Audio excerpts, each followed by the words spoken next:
All right. The Harry Potter books, evil or educational? And the ponies munching their way to a better future.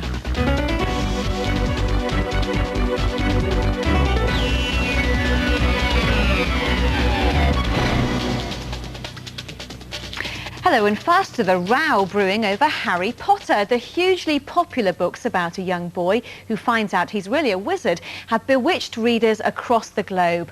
But some parents in America believe he's a bad influence and they want him banned. Lizo's been following the story. The Harry Potter books have, of course, been incredibly successful. In fact, they've sold so many copies that last year the author, Joanna Rowling, earned more than the Spice Girls.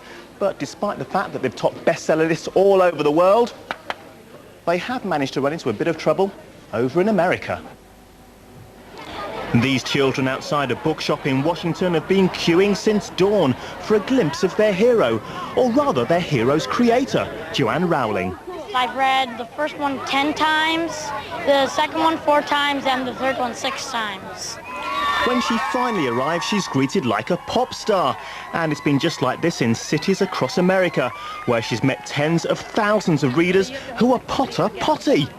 It was just amazing because I never thought anyone thought like that. I mean, I think like that, but I thought I was all alone. But not everyone is quite so keen on the adventures of the young wizard. A group of parents in the American state of South Carolina want to stop children there reading about him, and they want the books banned from school libraries. They think the witches, wizards and magic spells in the book could scare some young readers, as well as having a bad influence on their behaviour. I'm deeply concerned. I spend a lot of time in prayer crying because I've seen the effects of putting negative thoughts into the minds of our children. And to see a book of this magnitude come into our school systems, it really disturbs me a lot. The author herself seems surprised anyone could think that the books could be harmful. People have an obvious right not to read my books. We all have a right to protect our children from anything we think will hurt them. I personally don't think at all that I'm hurting children. And her young fans agree. You start flipping the pages so tensely, like, I've got to read it, I've got to read it. And then when you're done with the first, it's like, buy me the second and the third. So I can't wait to read the fourth. She'll have to wait till next summer for that, but in the meantime, a decision about whether the books will be banned in South Carolina should be made over the next few days. Even so, the threat of them being taken off the shelves hasn't harmed their popularity, and they're still spreading their magic to millions of readers all over the world. More news, and thousands of children across the country have been queuing to take part in auditions for a chance to sing with Martine McCutcheon. The charity single Love Me will be part of the BBC's Children in Need appeal. A rescue ship visited the remote island of St Helena in the South Atlantic following an appeal to take a sick child to hospital. It made a 300-mile detour to the tiny island with just a few thousand inhabitants because planes can't land there and ships normally visit just a few times a year. And what do you do if a dragon starts losing its eyesight? Operate, of course. For the first time ever, zoo surgeons in Australia have successfully treated a giant endangered lizard known as a Komodo dragon for poor vision.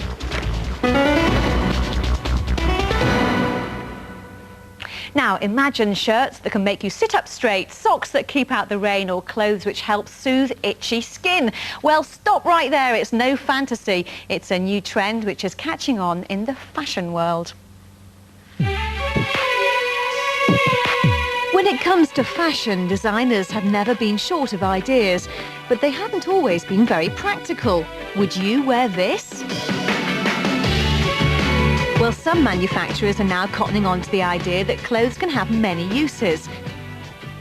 These pyjamas are made of special material, so they're less itchy for children with skin problems like eczema. And these socks are already a big hit. They're completely waterproof. But that's not the end of it. They will go even further. For instance, electronic clothing where you can build a keypad and a phone into your sleeve, and then putting on a jacket will mean something completely different. I asked some big kids in the Newsround office what they'd like to wear. So, Matthew, if you can design your ideal practical clothing, what would it be? Well, when I'm out filming, I get really, really cold, so I have to wear a big, bulky coat.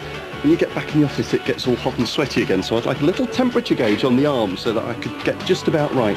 Fine. Okay. What about you, Lisa? Well, the thing is, Kate, I never have enough time to eat. So what I really like is a shirt with a tray on the front like that, so that I can snack while I work. Here you go. Thank you.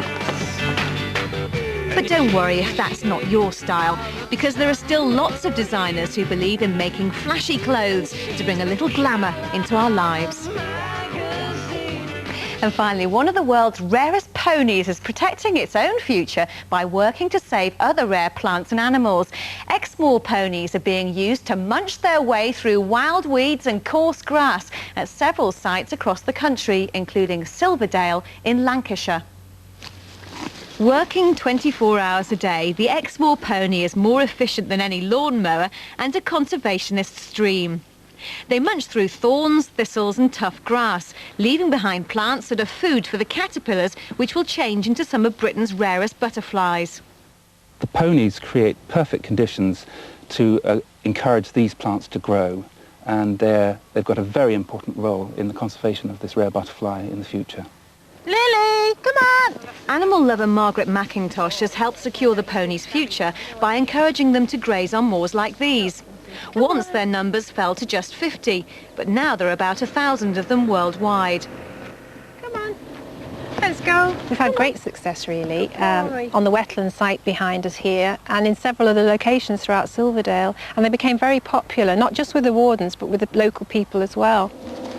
The Exmoor ponies are now being used in Cumbria, Yorkshire and Kent.